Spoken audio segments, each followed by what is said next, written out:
Good evening. Good evening. I know you have braved the traffic and come here. Can I have a slightly better response? Good evening. Good evening. Thank you very much. So it's an honor and truly a privilege to be the first speaker of the day, or the evening, should I say.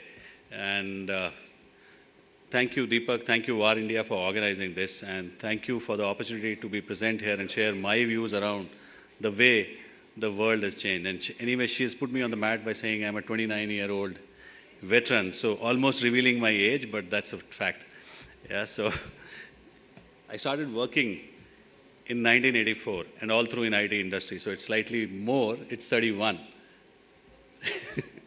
So what I wanted to do was not to tell my age, but to set the context around how things have evolved and changed. And many of you would remember that. How many of you actually started working on a terminal? Any of you know what is a terminal? Yeah, Amarjeet, of course I know. Green terminals, TTYs, they were called RS-232 interface, right? From terminals, we moved to PC, to everything else, and now on to app. Everything what you do is on an app today. Very rarely you go back to a PC as well. But my personal experience, what I wanted to share was the rate of change, what it was 30 years ago versus what it is today, is absolutely so very different. So it was easy for me as an engineer to start because there were only few products, and only once in 6 months a new product will come, and we'll be trained, and by the time it came into the field, it'll take another 3 months, so you had all the luxury of learning. And so had the customers, and everything was stabilizing. From there to today, where you have thousands of products, thousands of solutions, and no customer is wanting to wait for months and weeks, it's about days. I was traveling last 2 weeks, spoke to multiple CIOs. Each one of them is saying that we are looking at an app development which can happen in 15 days and can be modified on the go. And infrastructure is no longer a discussion. It's around application, it's around outcome. Infrastructure, it doesn't matter. Right? So many of you in this room are wondering, so where am I going with all this? Rate of change is happening. Customers are expecting a different approach to what they have built the solution, and therefore what it means is all of us have to change the way we have sold solutions. That's the crux of the matter. The way we have been brought up was, okay, you have a hardware, you have a piece of software, marry it together, you have a network, it all works. No longer. It's about, this is the outcome I want, this is the app, I don't care irrespective of whatever happens at the back end. And you use a term called SMAC. So social, mobile, analytics, and computing are driving so much of it. I mean, to give you a simple example, like our own lives, what we have changed. How many of you have been to a bank branch in last 3 months? Anyone? A bank branch physically you walked into? None? Last 6 months? 1, 2. And to do what, sir, if I may ask? Sorry? Yeah,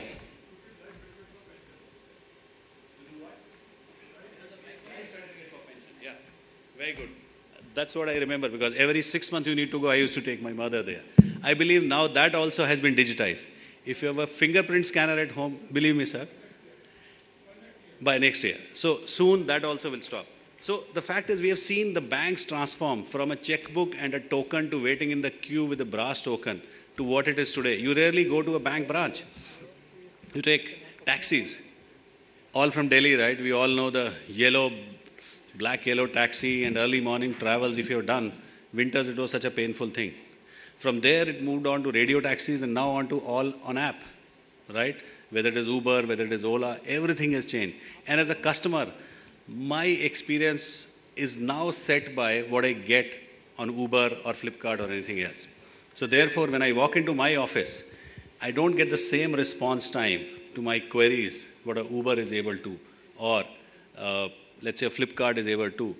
I'm very mad at IT.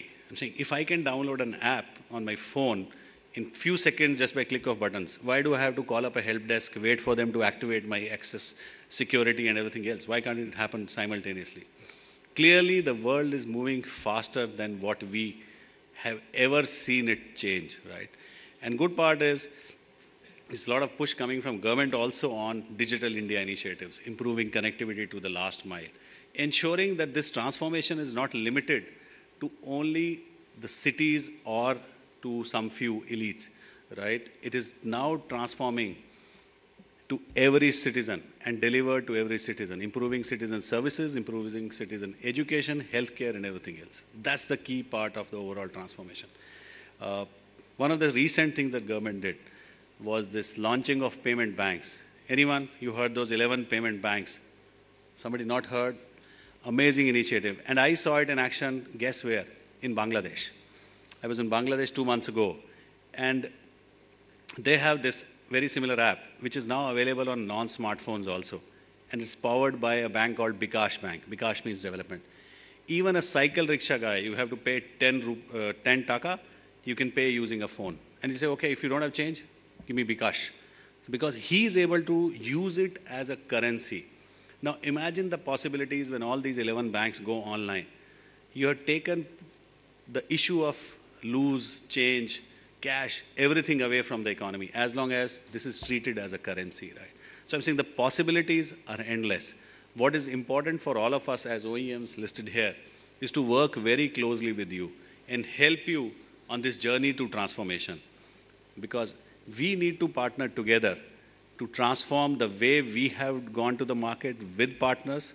We need to also help you transform the way we have sold to the end customer, right? I can be more interactive? Yeah. Depends on Deepak how much. I can go on. Okay. It's okay, I'll manage.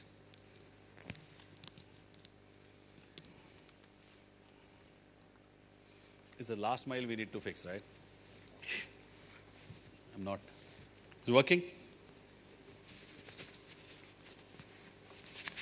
So I'm saying, it's the way we need to change. It's the way we need to take solutions back to the market. It's the way we need to interact with our own customers. And that's the journey we are all on, right? If you look back as a consumer, how many of you have teenage kids at home? One. I have two. Yeah? My biggest learning has been always with them. Because they keep using these apps and I ask them, what do you do? What does this app do? And then I keep thinking, how will that change the way it works? How many of your kids have gone off email? They no longer use email. Anyone? They no longer use email. They're always on chat. Slowly I see Facebook is also a fading phenomenon. It's all instant messaging. And I was speaking to one of the CIOs in Mumbai. He had an interesting perspective. He said, why do you need emails? If your chat application can embed workflows, approvals, that's it, and information interface, why do you need email? And that set me thinking that if I was able to approve while I'm sitting here, all the approvals that were coming my way, inform or respond to the queries which were coming my way through IM, it'll take away so much load from me, right? So clearly disruptive technologies like email are being disrupted again through technologies like instant messaging, right? What does it mean? I think what we need, each one of us, is to learn what is coming and what is the business application around it, right? How many of you suffer from a full email box because there were so many images and so many files and everything which you are no longer using, right? Anyone heard of an application called Snapchat? None? Teenage kids, right? All of you will know. Somebody with teenage kids or teenagers themselves. Snapchat is an application whereby you send a photograph, you see it, it expires after a set time. You've seen the photo. If you want to save it, take a screenshot. Otherwise, it expires. Look at the way it does space saving, right? I wish there were messages which expire in my mailbox because I'm not using it, but I'm not deleting it either because I want them to be there because that's a regulatory thing. I wish somebody will take it away, put it in a regulatory folder, and I don't have to look at it.